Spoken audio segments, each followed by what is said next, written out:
What if I told you that just by getting rid of certain things, you could change your entire life? As I lay on the bathroom floor, curled up because of the pain in my stomach, I wonder, did I eat something bad to cause this? Yeah, the potatoes were a bit iffy, a bit rotten, but I was sure that the oregano and basil would mask the sour taste. Well, it did not work. Adding a good thing to something rotten at its core won't suddenly make the whole thing taste good, and life works like this too.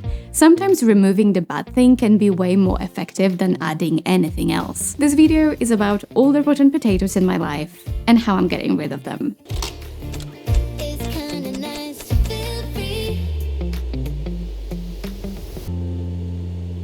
Do you know why companies hire management consultants?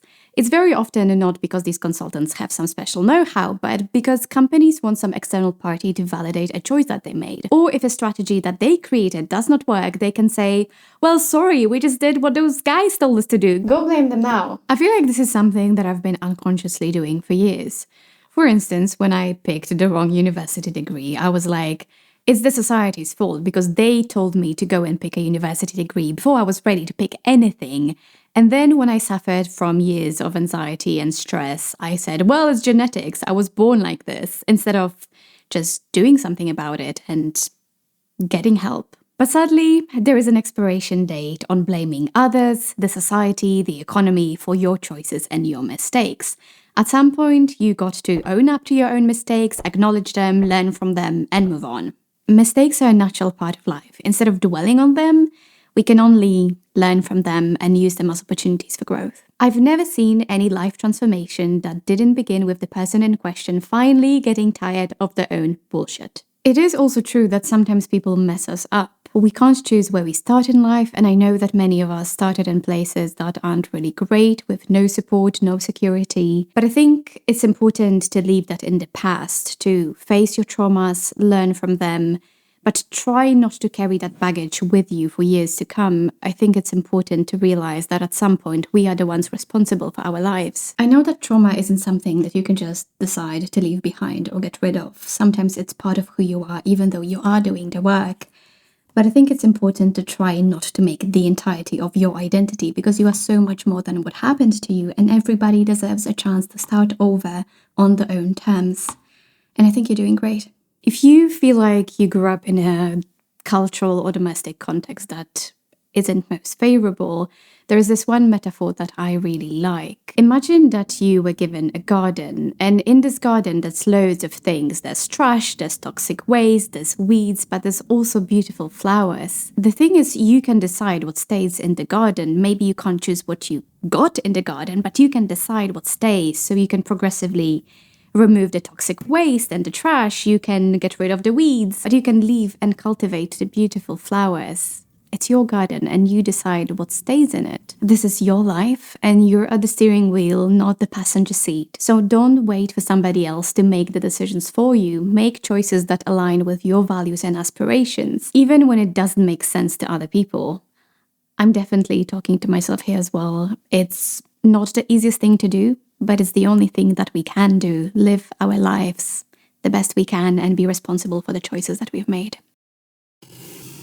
I remember when I graduated from university and I got a job and I was like, yay, I did all the things that are required to be considered a good adult person. But no, then you need to get married, get a house, and have a baby, preferably in that order. I don't know who decided on these, but it seems like these are the main things that we collectively as a society value and celebrate, especially if you look at social media posts. And I'm not saying that these things are not worthy of celebrating, it's just there's so much more to life, like celebrating a friend who started a business, or congratulating somebody on leaving a toxic workplace or a relationship, finding a new hobby as an adult, or being a good friend, being a good pet owner, being consistent with your goals. All these and much more are things to be proud of and worthy of celebration. So let's make sure that we celebrate these as well. Not everyone can or wants to buy a house. Not everyone can or wants to have a baby.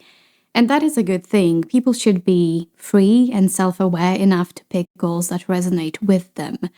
Otherwise, we are all just ticking boxes for the sake of ticking boxes.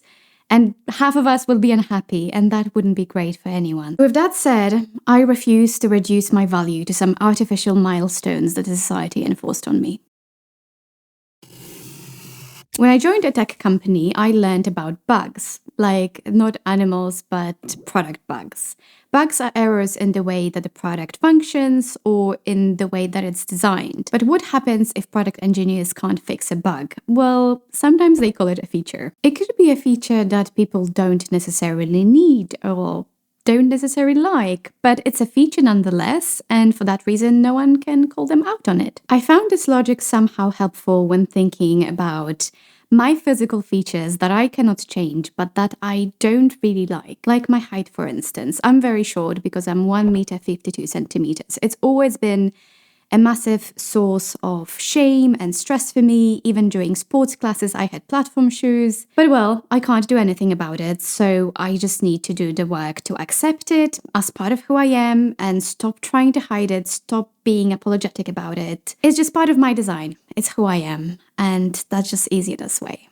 Don't get me wrong, there's nothing wrong with wanting to feel and look good and prioritizing that and working hard towards that, but I'm talking about us feeling insecure about things that we wouldn't even know are problematic unless somebody told us they are. I didn't know that being short is a bad or ugly thing until I went to school and other kids started picking on this. If we collectively as a human race put all these resources and time that we commit to fighting insecurities linked to our looks, insecurities that we likely wouldn't have unless somebody told us that we should have them, if we committed that to poverty or climate change, we would be able to solve them with all those money, resources, and time. I regret all the summer holidays I looked through my photos and worried about how I looked. I regret all the dresses that I did not wear because I thought they made me look fat or short or both. I regret all these priceless moments I wasted worrying about how I look or how I look in somebody else's eyes. I regret feeling inadequate because of my modest height, or because of my acne, or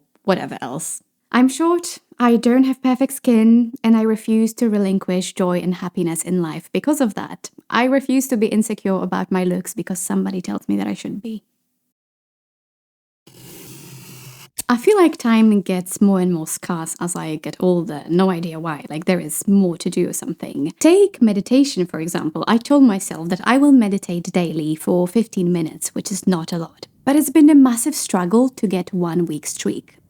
Like, I don't know what happens. Somehow life gets in the way. But do I know that Jennifer Lopez and Ben Affleck are no longer together? I do know that. Do I know all the details of the PDD case? Yeah, I do.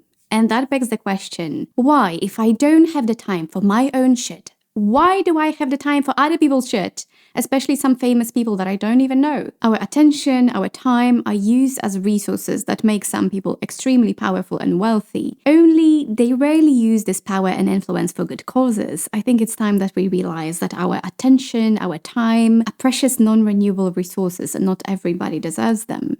The good news is that as a generation, I think we are increasingly disillusioned with celebrity and influencer culture. We are starting to realize our collective power and that we can, in fact, hold people accountable for their words and actions. Platforms like YouTube empower us to create our own content and build meaningful communities around it, bypassing traditional gatekeepers. I think we all want value, not only entertainment, and we want genuine connection, which is now challenging those idealized portrayals of celebrities. So remember, you have power, your say matters, so if you see injustice, speak out. There are other things that I want to do with my time than follow some people that I don't know or watch some online drama unfold. I want clear value in exchange for my time, and I want and deserve good role models, and so do you. There was once a little girl who desperately tried to make everyone happy. She never really wanted anything for herself.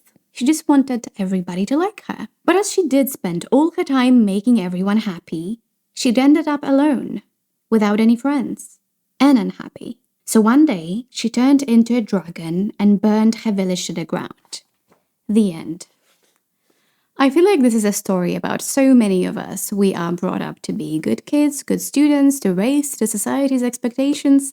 And then one day we wake up, we look around and we ask ourselves, how the hell did I end up here? I don't even like any of this. And then you ask yourself, well, what do I like? and you have no clue. That was definitely my story, which led me to a quarter-life crisis and trying to figure out what I want to do with the rest of my life. But it wasn't only happiness that I missed out on by trying to make everybody happy.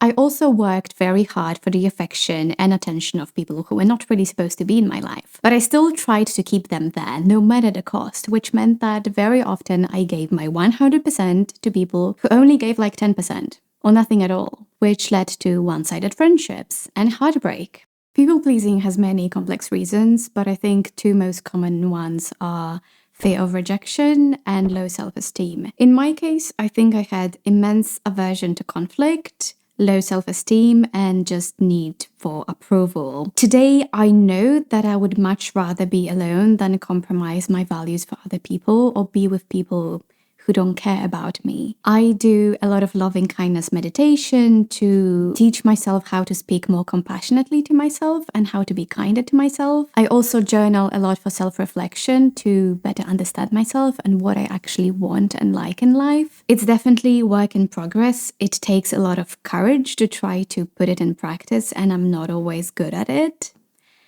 but I'm getting there. You can't keep putting trash in a pot. Tak? You can't keep putting trash in a pot, then blend it all together and expect to make a nutritious soup. Yet for years, I kept putting trash in my body, then expected my body to work some magic by performing well physically and mentally. I ignored stress. I thought sleep was for the weak. Looking back, my body did send me a few yellow flags and then red flags, but I ignored them all until things got pretty bad. But that's a story for another time. The thing is, most of us think we are invincible until we realize we are not, until a major health scare or until we lose someone we care about prematurely. But the reality is we have more control over our health and quality of life than we want to admit. Our bodies and our minds are interconnected and intricate systems. We should cherish them and spend our lives trying to understand them instead of drowning down their signals in pain medications, addiction, and distraction. Do you know your body? Do you understand its needs? It's not too late yet. It never is. Listen to what your body has to tell you. If your life is not what you want it to be, there is still time. If there are things that you would rather leave behind, the time to drop them is now. Otherwise, they will be like this annual subscription that you forgot to cancel, so it renews for another year and then another year. Don't keep clothes that no longer fit you. Don't eat food that makes you feel sad or sleepy. Don't be afraid to outgrow ideas that no longer serve you. Sometimes you don't need another fitness app or a complicated routine. Sometimes you need to let go of ideas that stifle your growth and your potential. Good luck, and remember that I'm here for you.